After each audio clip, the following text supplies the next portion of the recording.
I think people listen to these scripts and they think it's just like, bro, there's a lot of meaning underneath. Yes. There's a lot of intentionality. There's a lot of purpose. There's a lot of strategy. There's a lot of like thought behind what it is that we're doing.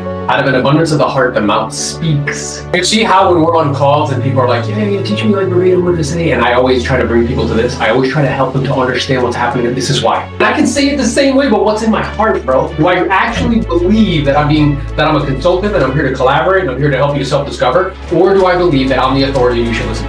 It's a spiritual truth, but it's also like material truths because we get meaning and purpose from there, right? So, they were all uptight about like, hey, like what you're eating and it's unclean. And what did he say to them? Hey, it's not what you put in your mouth that defiles you. It's what comes out of your heart. So if what's in my heart is me and my focus is me and me and me, what comes out?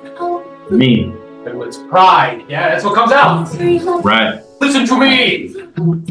I just want to say thank you, Professor Novello. This is an amazing idea, and I'm surprised more people aren't here. I just found out about it, but I think this is really, really dope. So thank you. My pleasure. My intention is to try to continue to figure out ways to add value, because whoever adds more value wins. I got a quick question. How do you, I guess the simple answer would be it's just more practice, but like, just understanding in a deeper level is just doing more of reading, chanting, practicing. So I think, it's a good question. And I'm aware that it can kind of seem like really overwhelming. Acquiring deep specialized knowledge. There's a really good book called Deep Work.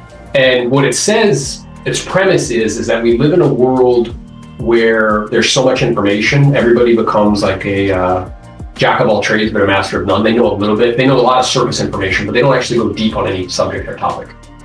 But it's in the deep work that there's actually like a refinement. There's in the deep work, which is like, remember that root system and fruit system, Mark? It's in the deep work where actually like we become valuable, truthfully. Deep would be role-playing, practicing, hopping on to stuff like this, asking questions, but also deep is my mic was all the way over there. You guys can still hear me. Deep is, are you a serious student? So if I was to look at your bookshelf, is it filled with books on persuasion? Is it filled with books on communication? Is it filled with books on asking questions? Is it, you know what I'm saying? I just look over and this is like a small segment of books, but like I'm looking here, Sway, The Irresistible Pull of Irrational Behavior, Socratic Selling, The Art of Asking Questions, Getting to Yes, Selling. Are you a serious student? Acquiring knowledge like that, bro, it takes time. We don't live in the Matrix where you can just like close your eyes and get plugged in and like, I know Kung Fu. Like that would be amazing. But until then, it just takes time. And I think you're one of the specialists in that. It's like prioritizing your time, knowing. Yeah, what's worth stacking time on top of? And I can tell you emphatically that like everything I'm doing right now is a result of stacking time and doing deep work around selling everything. So I know for sure that it's worth stacking time on top of. And then it's just having faith. Faith is the absence of like something visible. Belief in the absence of something physical. So it's faith that if you stick to it, it's kind of like when we were on a call with Mario and he out of frustration said out loud, which is good, yeah, at this point it'll take 7 years. And I'm like, okay, and takes what it takes, bro. And is it worth it? Are you that committed? Are you willing to submit to the process? It's funny because in a different context, in a spiritual context, somebody was saying like, hey, I just need to like commit to like, reading more and reading the Bible more. I said, no, you're using the wrong word. He said, what? I said, it's not commit, it's submit. We want to acquire this skill, but we don't want to submit to the process. We don't want to offer up flesh, right? We don't want to offer up everything as a living sacrifice to acquire it. We just want it like that. That's not how it works. Just stick to it, bro. Again, there's countless testimonies. If you stick to it, if you refine, you know what the word patience, the Latin derivative of it is? It's patenti. Do you know what patenti actually means? To suffer. When you say to people patience, what do we think, Mario? We think time, yeah? Yeah. Yep. It's actually not what it means. It means to suffer. Why would I suffer? Well, if I want something and I don't have it, that's a form of suffering. So our patience is the ability to endure Suffering. over an extended period of time and keep doing the work, yeah?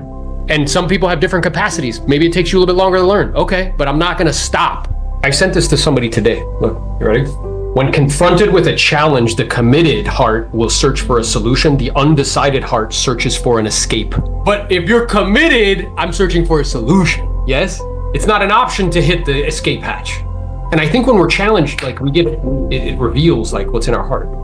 Completely. And if I'm challenged and I'm not getting what I want and I'm resulting in I'm having a temper tantrum, well, that's in what's in my heart. At the moment, that can change. But if I'm thinking like, no, dude, I'm good when I'm confronted with a challenge, no. Business is not, to me, it's not a material adventure. It's a spiritual journey. And you're called to become more. You get more not because you want more. You get more because you become more. We just don't like that part. He doesn't call the qualified. He qualifies the called. We don't like the qualifying process though. But stick to it. It's worth it. All right, team. Appreciate you guys. Go be great. Peace.